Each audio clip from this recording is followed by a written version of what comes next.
अस्सलाम वालेकुम। उम्मीद है आप सब लोग खुश और खैरियत से होंगे। आज की इस वीडियो में मैं आप लोगों के साथ इटली एम्बेसी का जो इंटरव्यू होता है, जो कि आप लोगों के कंट्री के अंदर अपॉइंटमेंट सिस्टम के दौरान आप लोगों से लिया जाता है, तो इसमें वो कौन से क्वेश्चन है जिनका गलत आंसर देने पे आप लोगों का वीज़ा आप लोगों के कंट्री के अंदर ही रिफ्यूज़ हो जाता है। और ये ज़रूरी भी नहीं कि अगर आप लोगों का इंटरव्यू के दरमियान क्वेश्चन जो पूछे जाए वो क्लियर हो जाए तो आप लोग इटली स्ट्रेट फॉरवर्ड आओगे। यही क्वेश्चन आप लोगों से एयरपोर्ट पे भी पूछ सकते हैं, और वो भी इटली के अंदर। तो अगर आप लोग इटली एयरपोर्ट पे भी इन क्वेश्चन के गलत आंसर देते हो तो आप लोगों का वीज़ा एयरपोर्ट पे भी रिवोक हो जाता है और आप लोगों को अपनी कंट्री वापस भेज दिया जाता है। तो आप लोग मेक श्योर कर ले कि इस वीडियो को आखिर तक देख ले, और अगर आप लोगों को मेरी ये वीडियो पसंद आए तो प्लीज़ मेरे चैनल को लाइक और सब्सक्राइब करना भी ना भूले। तो चलिए स्टार्ट करते हैं वीडियो को। तो इंटरव्यू के स्टार्ट में आप लोगों से आप लोगों की जो बेसिक इन्फॉर्मेशन होती है वो ली जाती है, जिसमें आप लोगों का नाम हो गया, आप लोगों का डेट ऑफ बर्थ और आप लोगों के कंट्री एड्रेस, कि आप लोग कंट्री में कौन से एड्रेस पे रह रहे हो। इसके बाद जो नेक्स्ट क्वेश्चन आप लोगों से पूछते हैं वो ये कि आप इटली क्यों जाना चाहते हो। तो इसमें आप लोगों का जो अगर सीजनल वीज़ा हो या नॉन सीजनल वीज़ा हो तो आप लोग बता सकते हो कि हम सीजनल वीज़ा पे हमें जॉब मिली है तो हम उधर जा रहे हैं, या नॉन सीजनल वीज़ा पे हम लोग जा रहे हैं। तो जब आप लोग सीजनल और नॉन सीजनल वर्क परमिट का जिक्र करते हो तो वर्क परमिट का जिक्र करते ही आप लोगों का एग्जामिनर आप लोगों से जो नेक्स्ट क्वेश्चन पूछता है वो आप लोगों के जॉब से रिलेटेड होते हैं,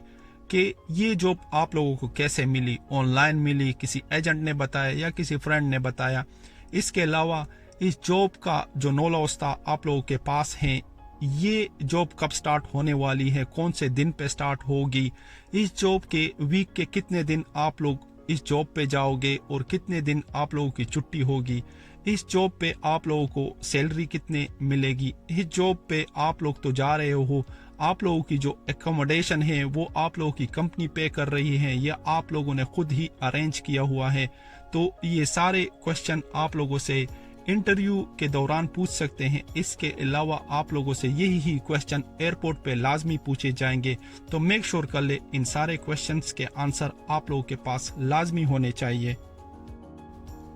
इसके बाद जो नेक्स्ट क्वेश्चन आप लोगों से पूछ सकते हैं वो ये कि आप लोगों को इस पूरे इटली के ट्रिप के लिए फाइनेंस कौन कर रहा है, आप लोगों का खर्चा कौन दे रहा है आप लोगों को। तो इसमें अगर आप लोग डिपेंडेंट हो अपने फैमिली पे तो आप लोग फैमिली का बता सकते हो, और अगर आप लोग कहीं जॉब वगैरह कर रहे हो अपनी कंट्री में तो आप लोग जॉब का बता सकते हो कि मैंने जॉब से कमाए हैं और मैं खुद ही अपना खर्चा कर रहा हूँ। इसके बाद जो नेक्स्ट क्वेश्चन आप लोगों से पूछ सकते हैं वो ये कि आप लोगों का इटली के अंदर कोई फ्रेंड या फैमिली मेंबर है कि नहीं। तो अगर आप लोगों का कोई फ्रेंड या फैमिली मेंबर हो तो आप लोग यस का कह सकते हो, और अगर ना हो तो नो का कह सकते हो। पर अगर आप लोगों का कोई फ्रेंड या फैमिली मेंबर इटली में हो तो मेक श्योर कर ले कि आप लोगों के पास उनके एड्रेस की फुल डिटेल होनी चाहिए। इसके अलावा उनके फ़ोन नंबर की डिटेल भी लाजमी होनी चाहिए, और वो नंबर जो ऑन हो, ताकि अगर इटली इमिग्रेशन उनके साथ कंफर्म करना चाहे तो उनको कॉल कर सके। और अगर उनके नंबर बंद आए तो इस पे भी आप लोगों का वीज़ा रिफ्यूज़ हो सकता है। इसके बाद जो नेक्स्ट क्वेश्चन आप लोगों से पूछ सकते हैं वो ये कि आप लोग अपनी कंट्री में क्या करते हो। तो अगर आप लोग अपनी कंट्री में कोई जॉब वगैरह कर रहे हो तो मेक श्योर कर ले कि आप लोगों का जॉब और इटली में आप लोगों ने जिस जॉब के लिए अप्लाई किया हुआ है वो सिमिलर टाइप के हो। क्योंकि अगर आप लोग अपनी कंट्री में किसी मेडिकल फील्ड में हो या इंजीनियरिंग फील्ड में हो और इटली आप लोग फार्मर वर्क परमिट पे आ रहे हो या कंस्ट्रक्शन के वर्क परमिट पे आ रहे हो या रेस्टोरेंट के वर्क परमिट पे आ रहे हो, तो एग्जामिनर आप लोग पे डाउट स्टार्ट कर देगा कि यार ये तो अपनी कंट्री में मेडिकल के फील्ड में है, इंजीनियरिंग के फील्ड में है, और वहाँ पे ये किचन के जॉब के लिए जा रहा है या फार्मर के जॉब के लिए जा रहा है या कंस्ट्रक्शन के जॉब के लिए जा रहा है। तो इसका जो मेन पर्पस है वो सिर्फ इटली जाना है, जॉब के लिए ये नहीं जा रहा। तो मेक श्योर कर ले कि आप लोगों का जो जॉब है अपनी कंट्री का और यूरोप के इटली के अंदर आप लोगों का जॉब सिमिलर हो। इसके अलावा आप लोग जिस जॉब के लिए इटली आ रहे हो, अगर आप लोगों के कंट्री के अंदर आप लोगों के साथ उस जॉब से रिलेटेड कोई भी एक्सपीरियंस सर्टिफिकेट हो तो आप लोगों का वीज़ा इस पे 100% लग सकता है। तो मेक श्योर कर ले कि अगर आप लोग कंस्ट्रक्शन में आ रहे हो, किचन वगैरह में आ रहे हो, रेस्टोरेंट के किसी वर्क परमिट पे आ रहे हो, या ग्रोसरी के वर्क परमिट पे आ रहे हो, या किसी और टाइप के वर्क परमिट पे आ रहे हो और आप लोग अपनी कंट्री से किसी टाइप का भी एक्सपीरियंस बना सकते हो, तो ये आप लोगों के लिए बहुत अच्छा होगा। ये आप लोगों को एयरपोर्ट पे भी हेल्प कर सकता है और आप लोगों को इंटरव्यू के दौरान ही बहुत ज़्यादा हेल्प कर लेगा।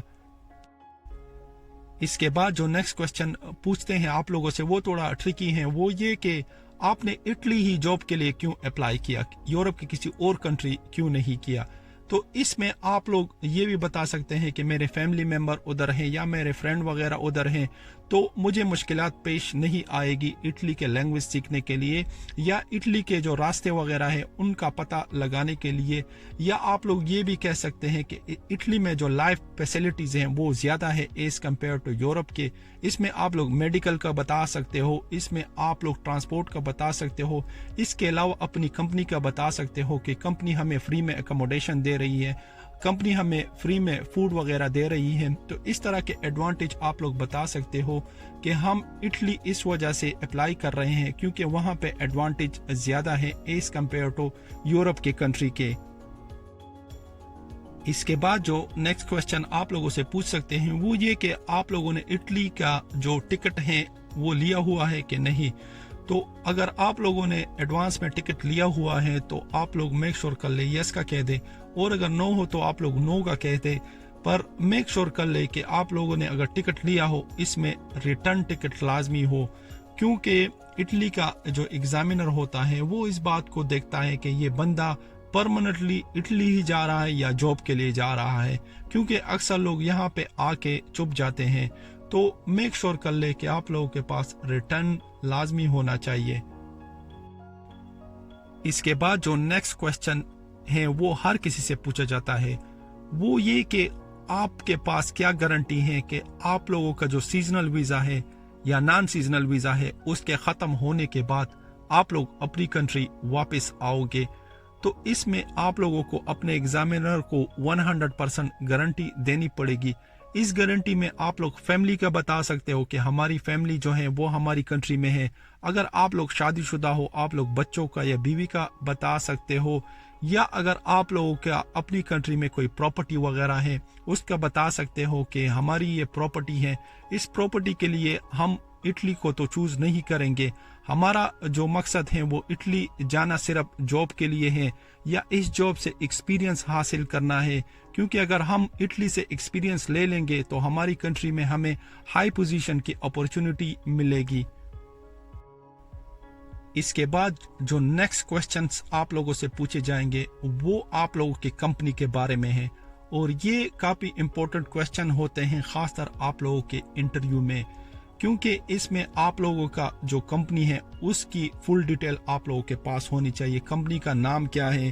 कंपनी कब बनी थी, कंपनी के ब्रांचेस इटली में कितने हैं, कंपनी कौन से शहर में है, कंपनी में कितने लोग काम कर रहे हैं, कंपनी में आप लोगों की सैलरी कितनी है, कंपनी एक साल में कितना टैक्स पे करती है, कंपनी का जो इंश्योरेंस है उसकी पॉलिसी क्या है। ये सारे मालूमात कंपनी से रिलेटेड आप लोगों के पास लाजमी होने चाहिए। कंपनी के ओनर का भी आप लोगों को लाजमी पता होना चाहिए, आप लोगों ने इस ओनर के साथ किस तरह कांटेक्ट किया, ये सारे डिटेल आप लोगों के पास लाजमी होने चाहिए, क्योंकि ये क्वेश्चन आप लोगों से 100% पूछेंगे। इसके बाद जो नेक्स्ट क्वेश्चन है वो ये कि आप लोग इटली अकेले जा रहे हो या अपने फैमिली या किसी दोस्त के साथ। तो आप लोग मेक श्योर कर ले, अगर अकेले जा रहे हो तो आप लोग एज ए सिंगल का बता दे, या अगर सेम कंपनी में किसी और बंदे को भी मुलाजमत मिली है वो भी साथ जा रहा है तो उसका अगर आप लोग मेंशन करना चाहते हो तो कर सकते हो। पर आप लोग मेक श्योर कर ले कि अगर आप लोगों के किसी फ्रेंड को भी वीज़ा लगा हो और आपको भी वीज़ा लगा हो और वो फ्रेंड इंटरव्यू में बता दे कि हाँ मैं इस बंदे के साथ जा रहा हूँ, और आप ये बता दें कि मैं किसी के साथ नहीं जा रहा, तो दोनों में जो प्रॉब्लम आएंगे आंसर में, इस पे भी वीज़ा रिफ्यूज़ हो सकता है। तो बेहतर यही होगा कि आप लोग किसी का भी मेंशन ना करें। अगर आपका कोई फ्रेंड वगैरह आप लोगों के साथ जा रहे हो, अगर फैमिली जा रही हो, तो आप लोग लाजमी मेंशन करें, क्योंकि ये ऑलरेडी उनको पता होता है। इसके बाद जो नेक्स्ट क्वेश्चन आप लोगों से पूछ सकते हैं वो ये कि आप लोगों को इटली के अंदर जो जॉब मिली है उससे आप लोगों को फ्यूचर में क्या फ़ायदा मिलेगा, क्योंकि आप लोग तो अपनी कंट्री में भी जॉब कर रहे हो, यहाँ पे भी बहुत ज़्यादा अपॉर्चुनिटीज़ है, आप लोग अपनी कंट्री में क्यों जॉब नहीं कर रहे। तो इसमें आप लोग ये बता सकते हो कि यूरोप के जॉबों का जो एक्सपीरियंस होता है, चाहे 1 साल का हो या 9 मंथ का हो या 2 साल का हो, और हमारे कंट्री के जॉबों का जो एक्सपीरियंस है उसमें ज़मीन और आसमान का फ़र्क होता है। अगर हम किसी भी तरीके से यूरोप के किसी कंट्री के जॉब्स का एक्सपीरियंस ले ले तो हम अपनी कंट्री में हाई पोजीशंस के जॉब के लिए एलिजिबल हो जाते हैं, और इस एक्सपीरियंस से हमारा फ्यूचर बन सकता है अगर हमें इटली का वीज़ा मिल गया तो ये थे कुछ क्वेश्चन और उनके आंसर। पर इन क्वेश्चंस में सबसे ज़्यादा जो इम्पोर्टेंट क्वेश्चन होते हैं, जो एयरपोर्ट में भी पूछे जाते हैं और आप लोगों के इंटरव्यू में पूछे जाते हैं, वो आप लोगों के कंपनी से रिलेटेड, कि आप लोगों की जो कंपनी है वो कहाँ पे है, कितने सालों से है, कितने लोग काम कर रहे हैं, कितना टैक्स पे कर रहे हैं, ओनर कौन है इसका, कितने ब्रांचेज हैं। ये सारे क्वेश्चन बहुत ज़्यादा इम्पोर्टेंट हैं। आप लोगों को ये जॉब कैसे मिली, ये लाजमी पूछे जाते हैं। तो आप लोग मेक श्योर कर ले, अगर आप लोगों का नोला उस्ता निकल आया है तो आप लोगों को जिस बंदे ने भी स्पॉन्सर किया हुआ है या जिस एजेंट के थ्रू आप लोग अप्लाई कर रहे हो, उससे आप लोग उस स्पॉन्सर की फुल डिटेल लाजमी ले ले, ताकि अगर आप लोगों से इंटरव्यू में इस टाइप के क्वेश्चन पूछे जाए, आप लोगों के पास उसका आंसर लाजमी होना चाहिए। क्योंकि अगर आप लोगों के पास आप लोगों के स्पॉन्सर के डिटेल ना हो और आप लोग ये बता दें कि हमें ये जॉब ऑनलाइन मिली है, तो आप लोगों से एग्जामिनर ये पूछ सकता है कि आपको जॉब मिल गई पर आपको कंपनी के ओनर का नहीं पता, या कंपनी के स्पॉन्सर का नहीं पता, या कंपनी के एड्रेस का नहीं पता, तो आप लोगों को ये जॉब किस तरह मिली। तो इस पे भी आप लोगों का वीज़ा स्ट्रेट फॉरवर्ड रिफ्यूज़ हो जाता है। मैं कोशिश करूंगा कि और भी इंटरव्यू से रिलेटेड जो क्वेश्चन है उस पे कोई अच्छी सी वीडियो बना लूं, क्योंकि क्वेश्चन बहुत ज़्यादा है पर टाइम बहुत कम होता है। तो मैं कोशिश जितना कर सकूं बना लूंगा। आज के लिए इतना ही। मेरे वीडियो को लाइक और अपने दोस्तों के साथ इसको शेयर करना ना भूलें, क्योंकि क्या पता आप लोगों के दोस्त या फैमिली मेंबर इन क्वेश्चन का आंसर ना देने पे रिफ्यूज़ हो जाए। अल्लाह हाफिज़।